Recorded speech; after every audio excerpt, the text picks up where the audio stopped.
Assalamualaikum warahmatullahi wabarakatuh. Saya Jivinda Margarita Kristina Putri, NIM 214030006. Di sini saya akan mempresentasikan terkait daur hidup dan kinerja organisasi.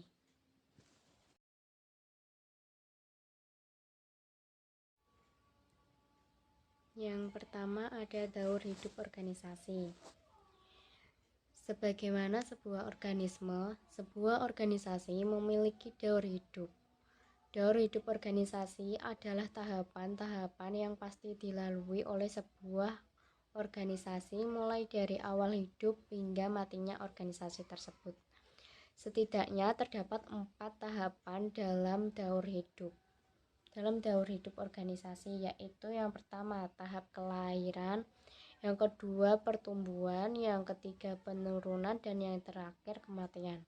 Setiap organisasi mengalami perbedaan tingkatan dalam melewati setiap tahapan daur hidup. Ada sebagian organisasi tidak mengalami setiap tahap daur organisasi, dan ada organisasi yang melalui dan mampu bertahan dalam waktu yang lebih lama. Sebagian perusahaan memerlukan waktu yang lama untuk menuju tahapan perkembangan. Dan banyak peneliti telah meneliti bagian-bagian dalam tahapan perkembangan yang variatif yang harus dilewati oleh suatu perusahaan. Dalam tahapan kemerosotan, perusahaan melakukan tindakan korektif dengan cepat dan langsung berbalik arah. Selanjutnya ada kelahiran sampai kematian organisasi. Yang pertama ada kelahiran organisasi. Tahap pertama adalah kelahiran organisasi.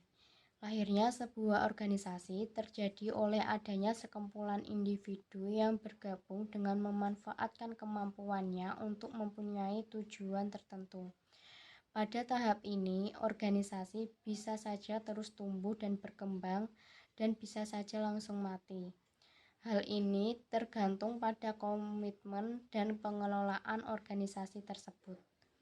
Maka pada tahap ini bisa dikatakan sebagai tahap menentukan sebuah organisasi bisa tumbuh dan berkembang. Selanjutnya yang kedua, pertumbuhan organisasi. Tahap kedua ini di mana dapat memanfaatkan peluang dan sumber daya yang dimiliki organisasi dapat tumbuh dan berkembang. Tahap pertumbuhan dalam daur hidup organisasi merupakan tahap pertumbuhan nilai untuk meningkatkan kemampuan dan keterampilan sumber daya organisasi. Untuk mendapatkan kemajuan, maka organisasi harus dapat berhasil mengelola dan memecahkan persoalan dari setiap krisis permasalahan yang dihadapinya. Selanjutnya yang ketiga, penurunan organisasi. Tahap ketiga ini adalah masa penurunan organisasi. Setiap organisasi pasti mengalami masa penurunan. Penurunan organisasi akan terjadi apabila organisasi tidak mampu mengelola dengan baik permasalahan yang dihadapi.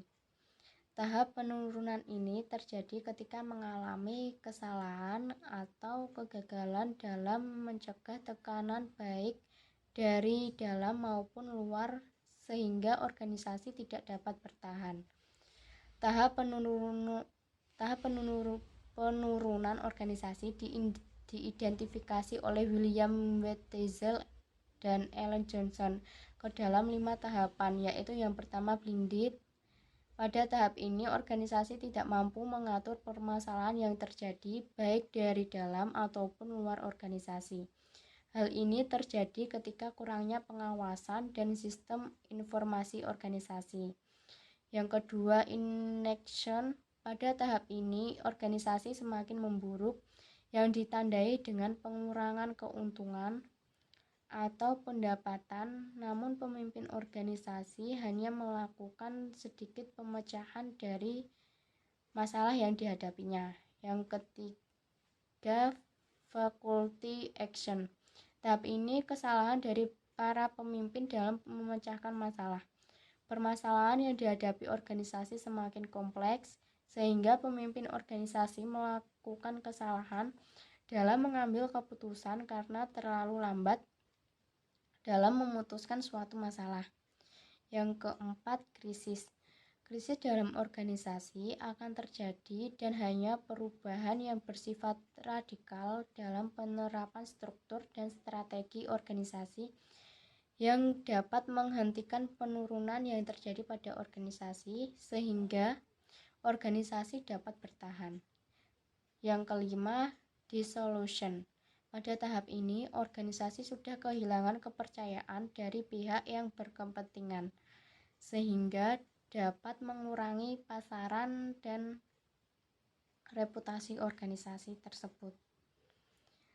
Terus yang keempat, terdapat kematian organisasi. Kematian organisasi ditandai dengan ketidakmampuan organisasi menghidupi dirinya sendiri dan tidak mampu beroperasi dan beraktivitas lagi.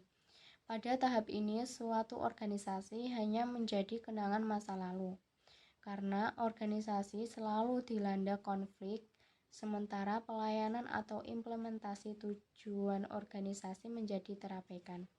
Komitmen yang semula dibangun pada awal berdirinya organisasi menjadi tidak ada lagi dan menjadi banyak anggota organisasi yang keluar atau mengundurkan diri.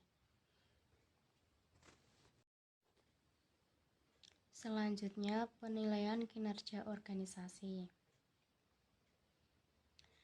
Penilaian kinerja yang baik adalah bagaimana hasil yang didapatkan bisa menggambarkan secara nyata segala komponen yang terdapat pada kinerja suatu organisasi, dan hasil yang diperolehnya bisa digunakan sebagai alat untuk mengidentifikasi strategi ke depannya serta perubahan operasional mengenai apa yang dibutuhkan dan proses apa yang diperlukan pada perubahan tersebut.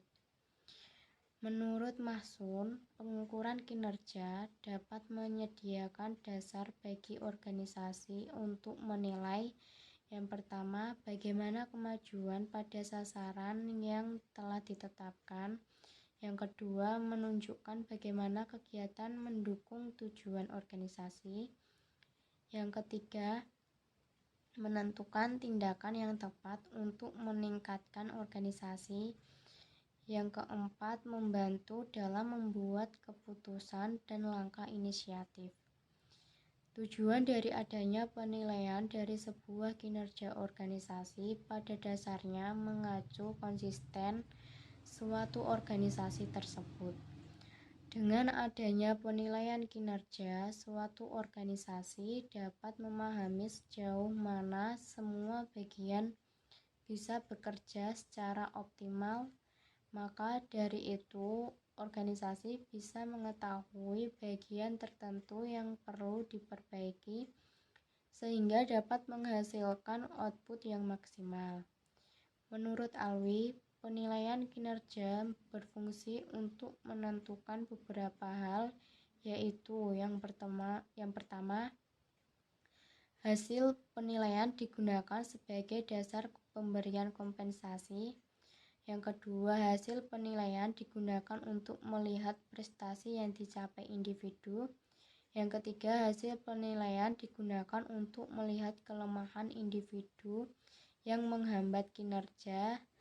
Dan yang terakhir, hasil penilaian dapat digunakan untuk melihat prestasi yang dikembangkan.